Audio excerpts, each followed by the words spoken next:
A flaming scooter. There's just some of the videos that you can find online in response to the new electric scooter craze. They're popping up in cities across the country for you to rent, use, drop it wherever you want, even in the water, if you like.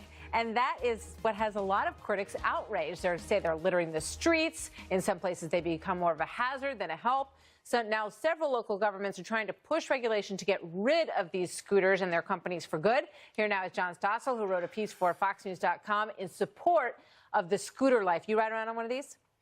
I did in Washington, where it's legal, because my idiot mayor here in New York City has banned them. How do you really feel about Mayor de Blasio? So talk to me a little bit about what the debate is here and why you think that they're positive. Well, it started with these bikes in docks, and they were good. My wife loves it. She could rent one here and put it in the dock. Then they come up with dockless bikes, and you can leave them anywhere, and you can't steal them because they lock up unless you use your phone to unlock them. And then the next step, scooters, which are smaller, more convenient, and leave them anywhere. If somebody steals it, there's a GPS, so the company will find it. And yes, we play these.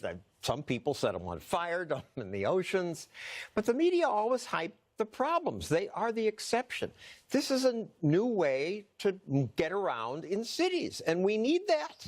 You know, it's true that there's a lot of negative stories about these. I just saw one the other morning on one of the morning shows. They had a doctor on. He was talking about the increase in brain injuries that he's seeing. He said, you know, a week doesn't go by that I don't get at least 3 or 4 people walking into my office. That's why I hate the media.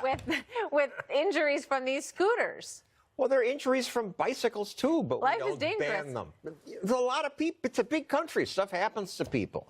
But we need transportation alternatives, and people ought to be able to take a risk with their own lives. So they're banned in New York because they just haven't approved them, and they say they'll arrest you. I mean, I don't know exactly why. You might say because he's getting money from the taxi industry, and they're banned in Beverly Hills, California.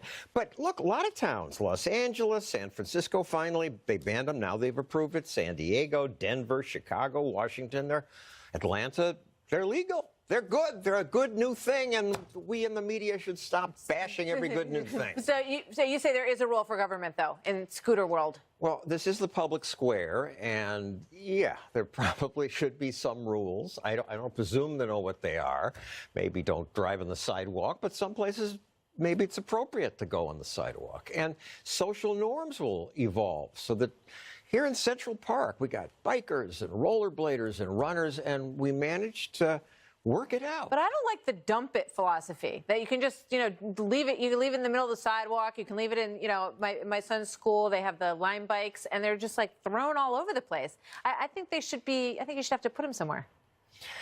Okay, then if you're the mayor, you're going to say like bike litter. There's scooter litter and bike litter happening around the country. If it becomes a real problem, then people will act on that. Also, the companies notice if they get a lot of complaints from a certain customer, and they could cut that customer off.